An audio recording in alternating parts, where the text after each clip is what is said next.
There's been no greater intervention in the history of human health than the advent and utilization of antibiotics for cure of infectious disease. So it's had a tremendous impact. Penicillin, breaking the barrier in the treatment of disease.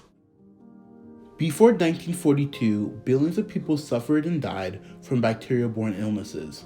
Most of these infections came from wounds which got infected with bacteria like E. coli, Staphylococcus, and many more.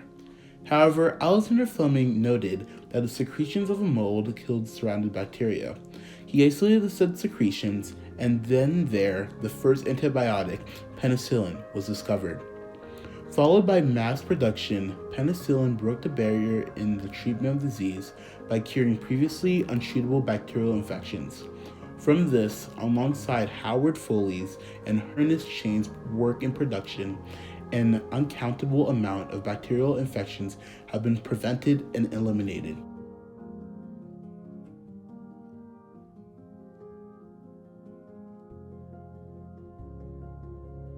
Penicillin was discovered on accident by Alexander Fleming, a Scottish physician-scientist. The discovery occurred when Fleming left his laboratory to go on vacation for 2 weeks. He was renowned as a careless laboratory technician because he did not usually take time to clean up his labs, instead having his interns do it. The interns did not clean the lab, so when Alexander Fleming came back from vacation, he discovered that a mold had developed on an accidentally contaminated Staphylococcus culture plate. Upon further investigation, he discovered that there was a Staphylococcus-free circle around the mold. He initially called the substance released by the mold juice, and for 4 months continued to perform experiments with mold juice. Fleming later identified the mold as being from the genus Penicillium. He named the mold juice penicillin. Fleming stopped doing experiments on penicillin in the 1930s, never being able to produce mass quantities of the substance or synthesize it.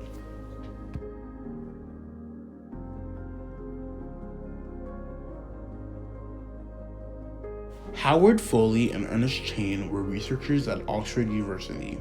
After Alexander Fleming stopped working on penicillin, they started to experiment. Both Foley and Chain contributed to advancing penicillin by making it into a stable form. Furthermore, at Oxford University's research lab, they conducted numerous clinical trials, which led them to develop methods for industrialized penicillin production.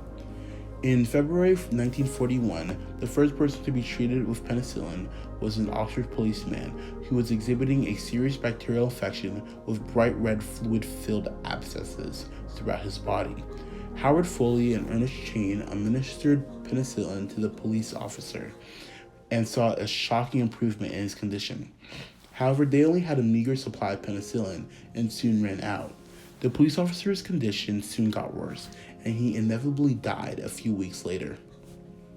Nevertheless, Foley and Chain did not let that stop their progress in making penicillin at a faster rate.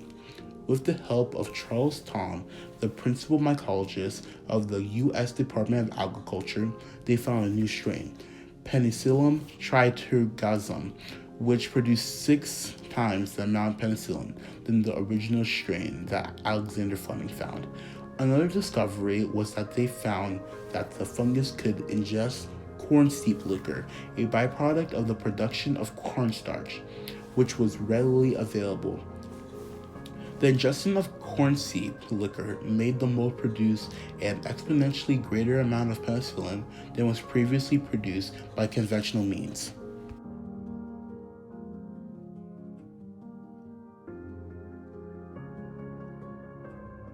After the super strain of penicillin was found, the United States government took a strong interest in the properties and production of penicillin. When the United States entered World War II, they took over all penicillin production in the country. The researchers from the United States and Great Britain worked together to further increase the production of penicillin for World War II, and they were successful. In 1941, the United States and Great Britain did not have enough stockpiled penicillin to treat even one single patient. By the end of 1942, enough penicillin was available to treat less than 100 patients. However, by September 1943, the Allies had stockpiled 400 million units of penicillin. This was enough to meet and surpass the needs of the Allied armed forces. To prevent the method of producing penicillin from falling into the hands of the Axis powers, spies were used to track down cultures of penicillin, and whenever cultures of penicillin were sent to different laboratories, they had to use the utmost secrecy and security measures.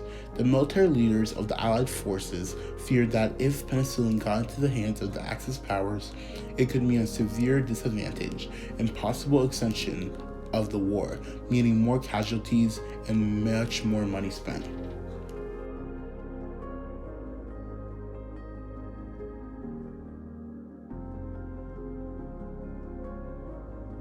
Alexander Fleming once said, "The time may come when penicillin can be bought by anyone in the shops. Then there is a danger that the ignorant man may easily underdose himself, and by exposing his microbes to the non-lethal quantities of the drug, make them resistant."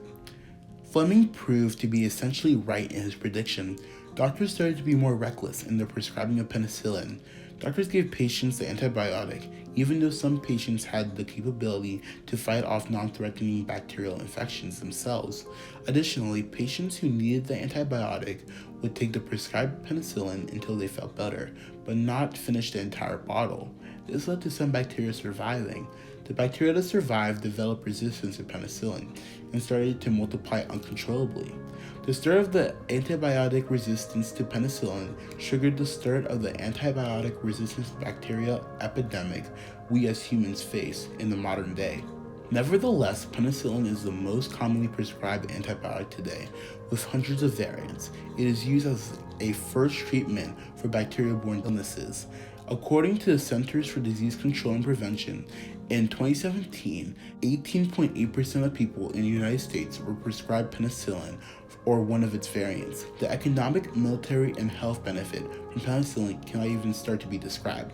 Penicillin revolutionized and transformed the whole world by increasing longevity and decreasing rates of bacterial infection.